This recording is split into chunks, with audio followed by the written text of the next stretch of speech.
ഐക്യജനാധിപത്യ മുന്നണി സ്ഥാനാർത്ഥി ആര്യാടൻ ഷൗക്കത്ത് അവരുടെ പ്രചരണ ജാഥ ഇവിടെ സമാരംഭം കുറിക്കുകയാണ്. ഈ വരുന്ന 19 നടക്കുന്ന ആ ഉപതെരഞ്ഞെടുപ്പിൽ ഇടതുപക്ഷ ദുർഭരണത്തിനെതിരെ വിധിയെഴുതുവാനുള്ള അവസരമാണ് ഇവിടെ നിലമ്പൂരിലെ ജനാധിപത്യ വിശ്വാസികൾക്ക് ലഭിച്ചിട്ടുള്ളത്. ഏറ്റവും പ്രഗത്ഭനായ ആര്യാടൻ ഷൗക്കത്തിന് തന്നെ ഐക്യജനാധിപത്യ മുന്നണി സ്ഥാനാർത്ഥിയായി ലഭിച്ചു. അദ്ദേഹത്തെ ഒന്നിച്ച ഭൂരിപക്ഷത്തോടുകൂടി വിജയിപ്പിക്കുവാൻ ഐക്യജനാധിപത്യ മുന്നണി കക്ഷികൾ ഒന്നടങ്കം ഒറ്റക്കെട്ടായി പ്രവർത്തന രംഗത്ത് ഇറങ്ങിയിരിക്കുകയാണ്. അതുകൊണ്ട് തന്നെ വളരെ വലിയ ഭൂരിപക്ഷത്തോടു കൂടി ആര്യാടൻ ഷൗക്കത്ത് വിജയിക്കും എന്നതിൽ സംശയമില്ല.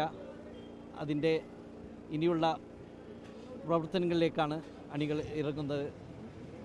എല്ലാവിധ വിജയം ആശംസിക്കുന്നു.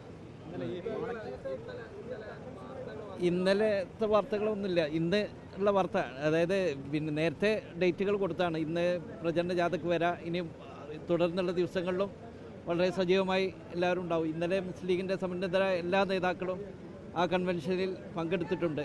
അത് ചിലർ അതിനെ തെറ്റിദ്ധരിപ്പിക്കുന്ന രീതിയിൽ ഒരു വാർത്ത ചമച്ചതാണ്. ശരി.